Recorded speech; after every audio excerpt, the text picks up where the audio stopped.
Nasaan si tita nyo? Tita. Sila tita mo? Yung naka-green nagbibili kasi yung isa uwi na kasi naihiin daw. Aha, okay. Asan sila bumibili si tita mo?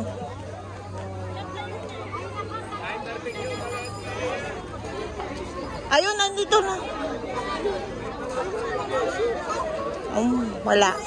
Okay lang. Boy, mais? Hindi sila mahilig mais man.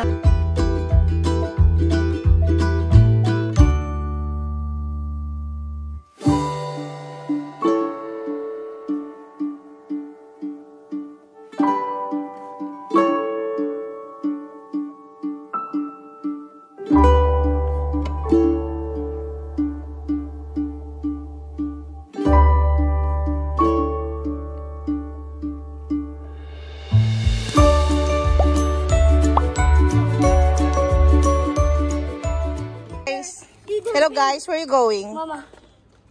Yeah. Where are you going? Okay. We're going to Pilipinas. So from home, just about 100 meters away from where we live. 100 meters away, walking distance only. Going to the park. And there we can see the Filipino street foods and a lot of Filipinos, our kababayans, playing basketball. And then, of course, kainan, maritisan. Of course. Yes. No, my bike. My bike. Hindi pwede. My bike.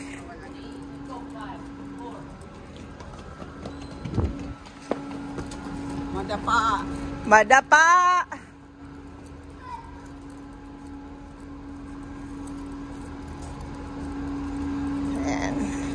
And this is our second day visiting the park and eat street foods, Filipino street foods. Talagang homemade. Aba, ang sarap talaga, hindi mo pagsisisihan. Yung maingay ay naririnig nyo, ayan. Basurero. Ayan. Hindi naglilinis pala. Nagwawalis. Sweeping the ground. And here's my cousin, Mana Nancy. There you go. So we're on our way to the park. And hopefully to meet again those Filipinos we met yesterday. And also, gonna eat halo-halo, fishball, what else? Pork barbecue na napakasarap. Ang fishball na napakasarap na 6 pieces for €1 only. Very cheap. And yes, of course, the warm welcome ng mga kababayans natin here in Italy. Excited!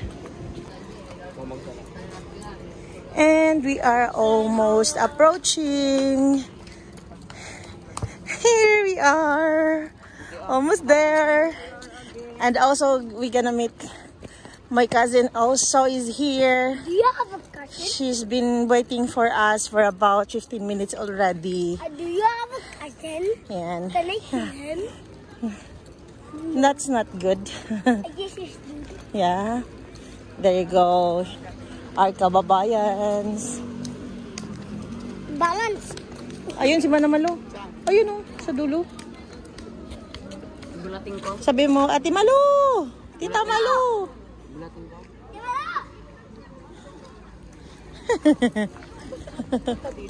Kongking! Kongking!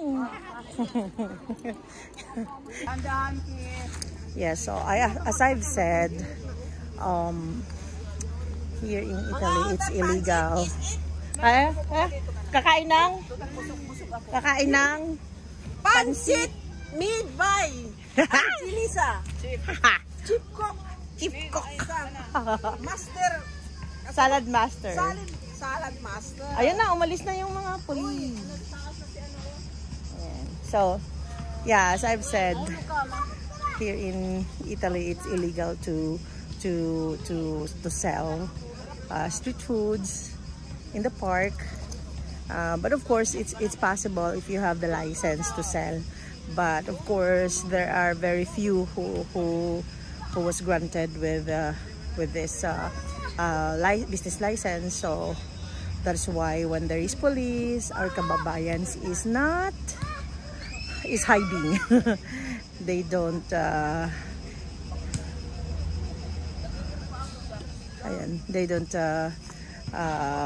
show, or they don't put out the products or the food that they are selling. So for now, while there's still police on my back, so we have to wait first until the police is gone, then we can check if what are the foods that are available today or tonight. It's already, what time now? It's already 6:35. Yesterday it was already like, we have a lot of kababayan selling already different kinds of Filipino foods like hakakanin, fish balls, pork barbecue, mga turon, mga ganyan. And then yeah, now that was yesterday it was like 6 o'clock, but now it's been 6:35 already, and it's been 35 minutes already. The police is still, you know, hanging out in the entrance of the park. So we just have to wait. You know, I'm so excited. What are the food that we can, you know, we can buy and eat. Stop screaming. Look, it's there at the top. They're playing.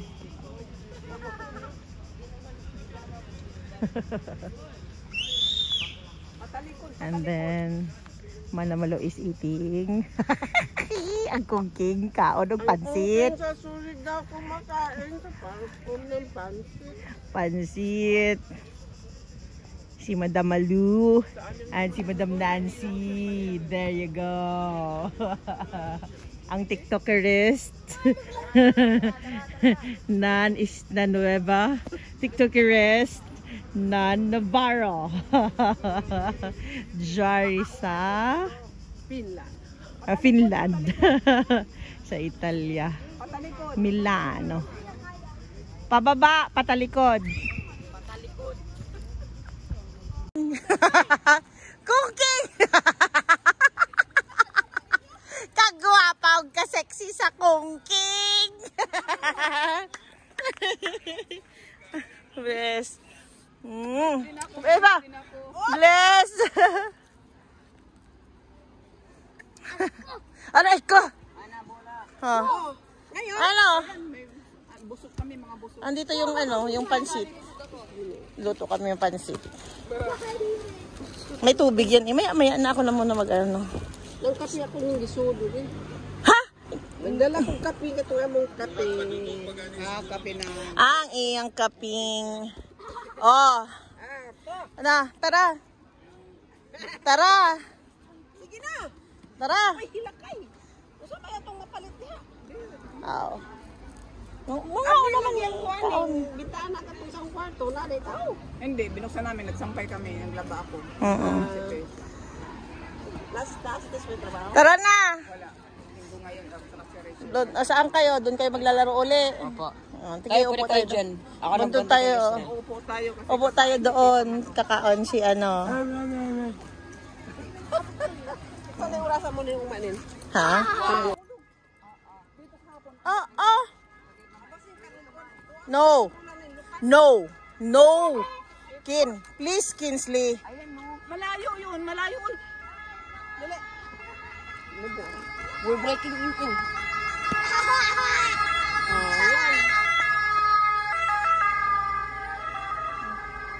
Tara mala, ikot tayo.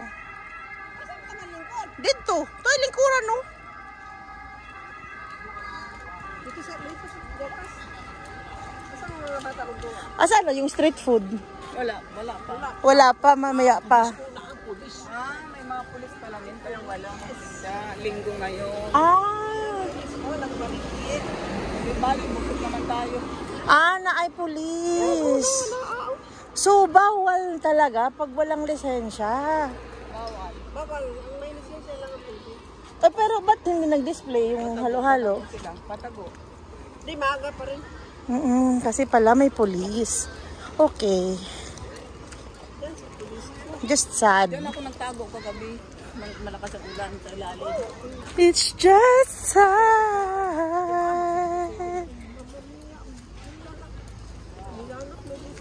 Oh, may mga pulis pala.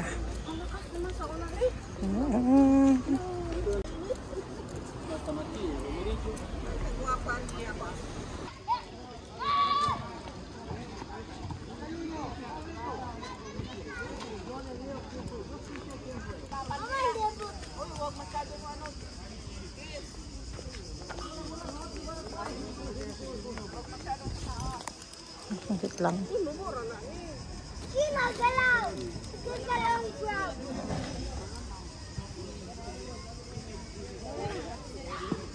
Kasi po walang hindi nagtitinda ang mga Pilipino doon. Nandun sa dulo. Kasi may mga police. They're not allowed to sell. It's illegal kasi to sell street foods. Pero of course, we are Filipinos, so we always try to find a way to earn extra money, even it's illegal here in Italy.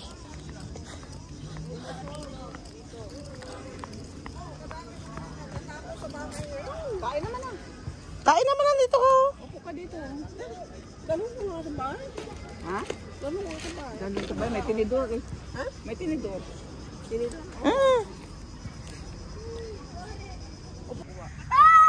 Patalikod. Nita ka. Ni. O, tapos lagay mo paa mo dyan. O, tapos butas. Pisto ka dat kini. O, balik ka dun. Pisto ka dit. Ni. Set sa'yo lava. Mini alas. Mini alas. Patalikod nga, hindi pa harap. No. Doon nga. Doon sa baba. Lusot ka dyan. Sa ilalim.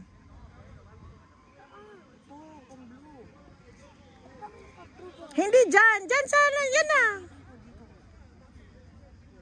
Upo ka. Yan. Very good.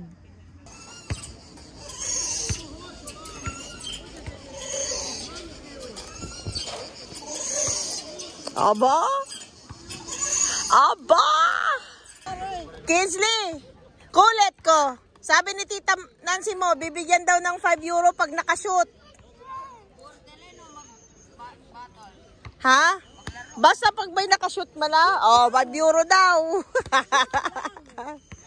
Basta shoot lang. Ay, hapit. 5 euro? 5 euro nga daw. Paning kamot. Paning kamot. Basta doon sa may ano, doon sa... Sa red. Sa ring. Uy!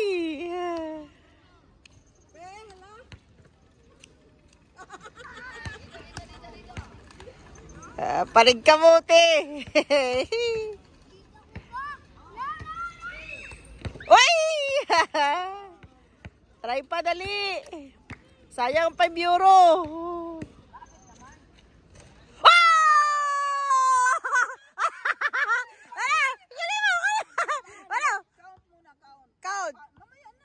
Count muna kung ilan. Sabihin mo kung ilan. Tanungin mo kung ilang shoot. Mamaya na, naglalaro kayo. Oo, 1 o 0, 1-0. Kano ka naman kala mag-shoot? Basta sabi ni Tita mo 5 euro pag nakaano. Kung sino na mag-5. Hanggang sa wala ng pera, di... Hanggang wala na. Patay si Tita Bus lang kay Tita ka. Ano 5 euro? Oo. Tawa mo sa butas mo sa tita mo. Ala, naningil na. Sabi nyo kasi pag na-shoot, 5 euro. Ayan. Butas na. Ha? Okay, shoot mo lang yan. Okay lang. I-shoot mo na. Hindi na. Ayan na. Okay, kuya. Kunin mo na. Nakashoot ka naman. Eh, kuya, ito. Ito.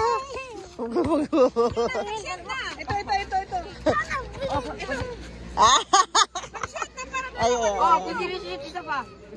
Ikaw nga daw mo shoot. Pag nag-shoot isa pa, pwede pa kuha isa. Oh, dali na. I-shoot mo na. I-shoot mo na. Si Kens na lang. Sige.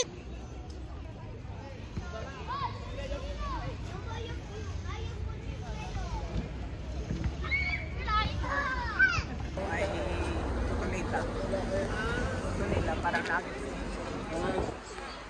Sila pala yung mga halal. Hindi yung mga iba. O kasi sila yung may lisensya. Sila yung may license. Oh.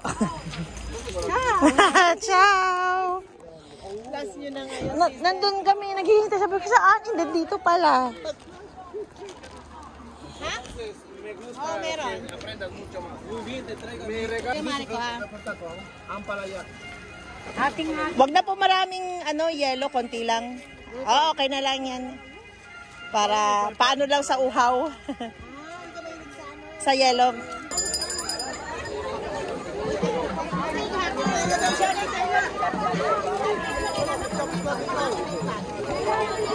Nasaan si tita nyo? Tita. Sila tita mo? Yung naka-green nagbibili kasi yung isa umuwi na kasi naihiin daw. Aha, okay. Asan sila bumibili si tita mo?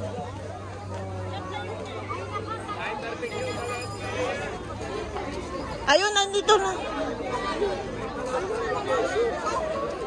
Wala. Okay lang. Boy, mais?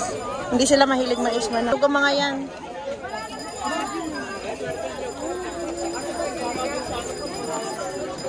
Dito Kestrel, oh, ayun may kalabasa, oh. Chicharon.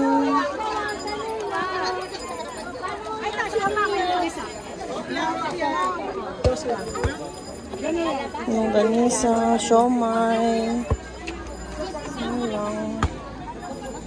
Kestrel, tan na anak. Kaluyot kayo, kaluyot. Kaluyot. Ano po? Bilim na po kayo. Bili na po kayo. Hindi na po. Wala naman po. Ayun, so kanina nung nasa kami sa park, walang masyadong nagbibenta kasi nga may nakabantay na pulis. May van pa ng police van, may police car, like 3, nag-iikot-ikot talaga sa park. So, sobrang maingat ang mga Pilipino, ang kapwa natin Pilipino kasi hinuhuli pala yun pag walang lisensya. So, yung nabilhan lang namin talaga ay yung halo-halo kasi sila yung may lisensya. And then, yung iba naman patago na nagbebenta like hopya, nakabili si Kingsley ng hopya, si Manamalu nakabili ng saluyot, tapos may ampalaya pa. So, napakasarap na mga pagkain na nandoon.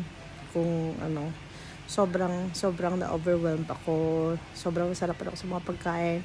Sobrang namurahan ako kasi kagaya kong sobrang tipid. So kung may 5 euro ka, nakakain ka na ng ice candy. Sa 5 euro, nakakain ka ng ice candy kasi 1 euro. Tapos fishball. So 1 euro, na piraso. So kahit 12 pieces, busog ka na nun. So 2 euro na yon. Tapos may sagot gulaman, 1 euro, malaking baso na yun. Tapos halo-halo. Alam mo yung ganun. So, saluyot. So, kung yung halo-halo kasi 5 euro, sobrang mura siya. Alam mo yun. So, sobrang tipid. So, kung dito ka magtatrabaho, tapos meron kang 3 euro, sobrang nakakakain ka na ng may pagkain na. May ulam ka na, may kanin ka pa. Kasi yung siopaw nila dun is parang 150 ang patak. Ayun, puro na ako sobra. Sa isang video ko, puro ko so. Ngayon naman sobra. Sobra akong natuwa, nasiyahan. nagagalak akong makakita ng mga kapwa nating Pilipino. So, it's very overwhelming. Tapos, yun nga lang na nakakalungkot na kailangan may patago na nagbebenta para lang umextra. Alam mo yun. Ganun naman talaga ka tayong mga Pilipino. We do everything just to earn money para ipadala sa Pilipinas, sa pamilya sa Pilipinas. Kaya, yes, sana yung mga nasa Pilipinas na pamilya ng mga kapwa nating OFW, bigyan ng halaga yung mga pinapadala sa kanila. Hindi masyadong igastos sa OR Waldas kasi napakahirap po talaga. So, gaya kanina nung nasa shop kami, bumili kami sa supermarket. Tapos nakita ko yung rice, reklamo tayo ng reklamo.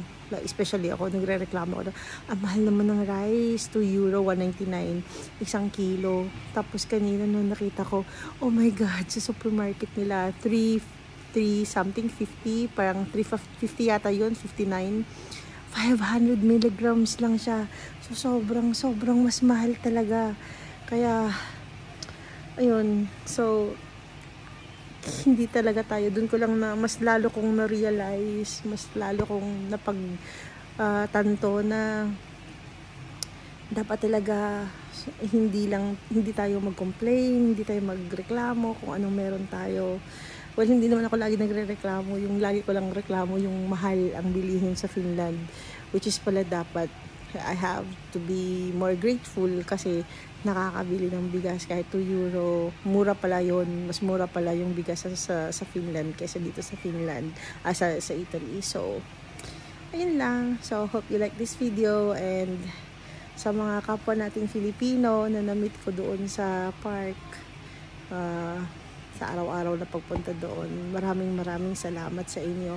At ako'y nagagalak na nakilala ko kayo, at salamat siya sa pag-subscribe din sa akin. Maraming salamat po, and pag-follow sa akin.